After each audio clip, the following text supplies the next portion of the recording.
On one of my first ever trips with World Vision in the late 90s, I learned a profound lesson that really changed the way I looked at my own life.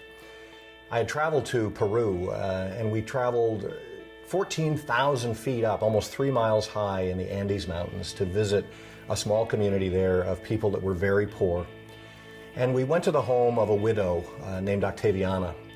And it was a sad story. Her husband had died just 9 months earlier, leaving her with 3 or 4 children. She lived in a crumbling adobe hut. She now was responsible for doing all the chores, all the farming, responsible for her children to provide the food. And it was a hard life, believe me, up in those mountains where the weather changes so quickly and is so harsh. Octaviana told us her story, and at one moment I asked her, "Octaviana, what do you pray for?" She was a woman of faith, and I wanted to know what her prayers to God were. And she said, "I pray that God would not forget us, me and my children, that He would not forget us here on this mountain, and that He would send us help." And at that moment, I had a realization that this woman, 14,000 feet high in the Andes Mountains, living such a difficult life, had been crying out to God in her pain. She'd been asking God to send help. And here today, in her little home, was the president of World Vision, one of the biggest humanitarian organizations in the world. Can you imagine the significance of that she'd prayed for help and God had sent me? What an answer to prayer, that God would send her, the president of World Vision, not just a neighbor who could help her, but someone that had a huge organization with resources at his disposal that could help her.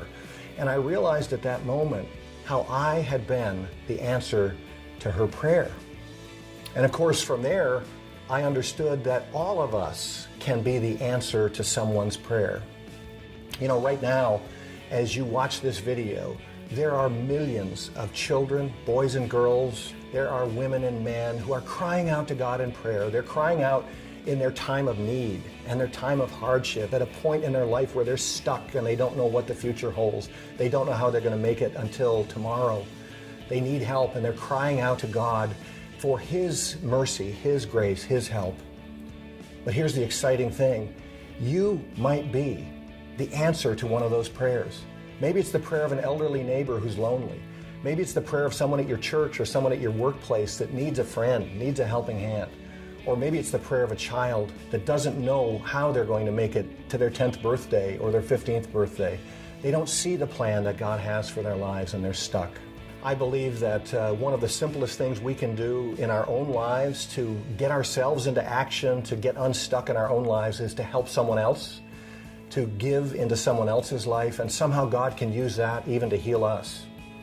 I want you to imagine that there are children all over the world today that are looking in on us right now. Picture their eyes around the room that you're sitting in, looking in and looking at the meeting and the conversation we're having here.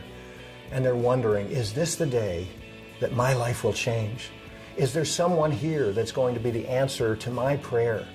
Is there someone here that's going to make room for me at their table? You know, when you sponsor a child with World Vision, which you can do today, you make a difference in the life of a child somewhere in the world. You provide things like nutritious food and clean water to drink, access to basic health services and health care, vaccinations, a school for them to go to educate their young minds, economic opportunity for their parents.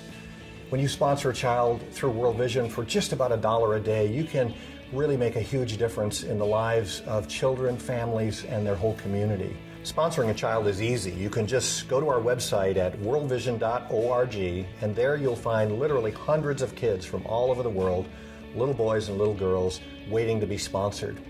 And you know, what a wonderful thing to do with your family and with your own children or grandchildren if you have them. You can select a little boy or a little girl, and you could even pick a particular country or region of the world that you're interested in.